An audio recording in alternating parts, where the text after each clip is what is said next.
Namaste everyone, welcome to a new video of Yoga with Claire, but today not for a practice, but for sharing certain things that I wish I had understood earlier in my practice and that I wish to share to you. So, I got my little notes not to forget anything, but the first thing that I wish to speak about is that slower first, and then you can increase the speed. So that might sound very obvious, but I used to practice and think that, speed and getting fast into the asanas, doing vinyasa and flowing really faster was like a better type of workout and practice. But obviously, slowly means more deeply. So maybe if you're a beginner starting with Hatha foundation practice, Hatha being slower, holding the poses for longer, not necessarily practicing with a flow, but just, switching from one pose that you hold longer to another one. That can be a good approach if you really want to have strong foundations and, not flow without having any idea of what you're doing. But also finding this freedom of movement in a flow is, of course, very interesting as well. But to start with, to begin with, I would maybe advise you to start with a slower practice. And talking about like speed and slow versus fast, let's talk about preparatory asanas, or let's say warm-up. So I used to think that I was, kind of in good shape, and that, since I was practicing every day or almost every day, I could like dive directly into my asana practice without necessarily warming up before. I would say very simply that since I started doing more and more warm-ups and, these preparatory positions, I can go much quicker, deeper into the poses, and even if I'm not practicing certain specific asanas, I am now able to sometimes go way faster into some really more advanced postures without necessarily practicing them very often, just because I am targeting with my warm-up certain areas like mobility, flexibility, strength that allow me then to practice these postures without necessarily, doing them that often. So that's another point. And yes, once again, something a bit more subtle for a more subtle practice and also more efficient. First, focus, even if you're learning, and of course learning you also come from a place where you need some visual support, so what the asanas look like. But I think it's really good if you have a teacher that enables you to feel what the asana should feel. Okay, so because there is some target area, some, let's say, focus point for some asanas, so whether it is more spiritual or merely physiological.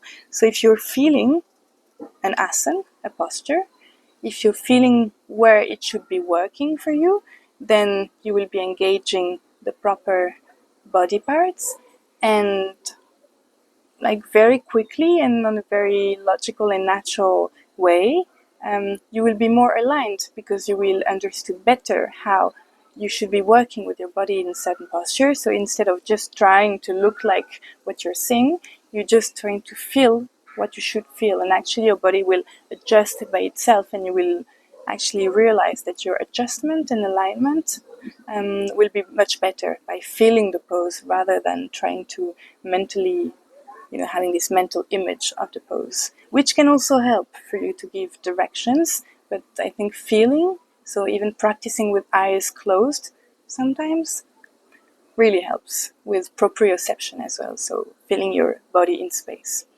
Okay, and I talked about engagement of muscle. So that's another point that I wish I would have understood in a more subtle way. You see, more quickly in my practice.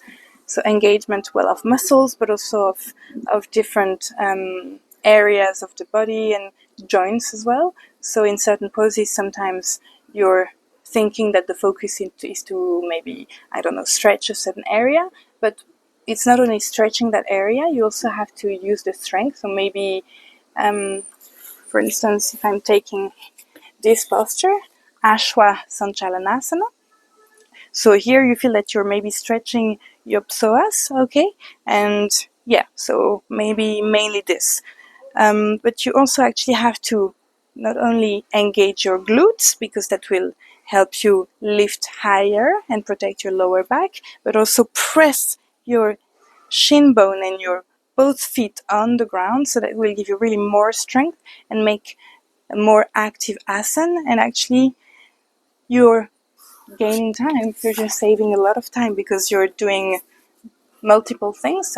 I'm not talking about multitasking, but I'm just saying that you're using your body fully and completely in certain poses instead of doing, let's say, half the work. So you will be gaining more strength, more flexibility and mobility, because flexibility needs to stretch certain muscles, but also strengthen other complementary muscle groups. So yeah, you'll have to do both at the same time. And let's say in this active type of asana practice for different types of yogas, that might be a different reality, okay?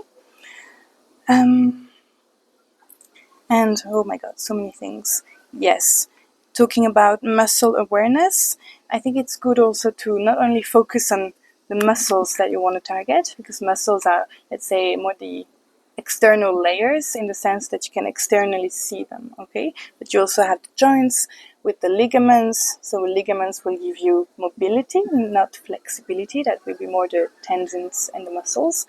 But mobility is extremely important because it is slower to gain, slower to have, but it will also stay longer and give you a healthier, let's say, aging life. So yeah, practicing mobility. So for instance, if I'm, like stretching this and really working on my whole shoulder area, I'm not only doing flexibility, I'm also stretching the whole ligaments that are coming around my shoulder.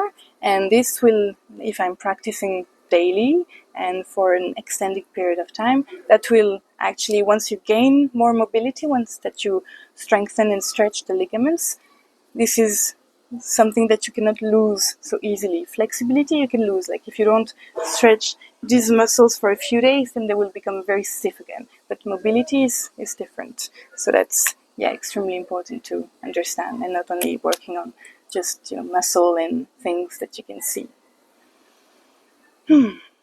Okay, one more thing, the spine health. So yeah, one more thing that we don't really see, I guess that's also complementary with my previous point, but working with your spine, so that means in every direction, that means twisting, folding forward, folding backward, and also extending the sides. So these are the 6 different directions that your spine can move. Yeah, and so the spine obviously, well, is everything because that's your axis, so you should be really careful with it.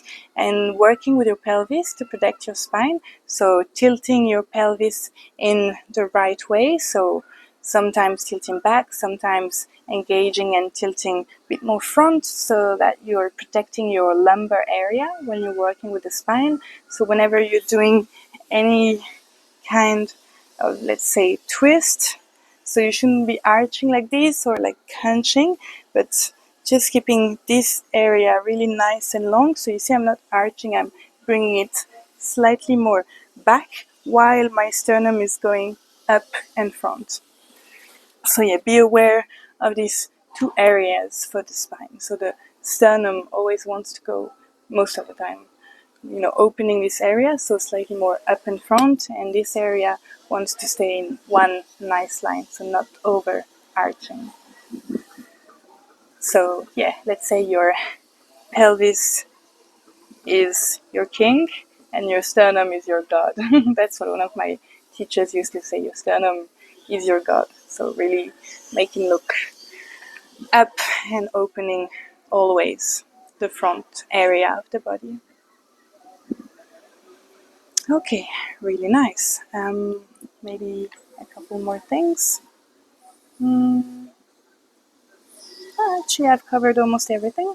The last thing would be, discipline and passion. So I realized recently, over the last few months, that I had some kind of, commitment and sometimes guilt arising if I was not practicing, let's say at the time I should have practiced. Let's say I decided to commit to a daily practice, maybe 2 to 3 years ago, maybe 2 to 3. And I've been practicing daily, or unless I have something really like an accident which happened to me, so I couldn't practice asanas, but I was also practicing more meditation or very subtle movement.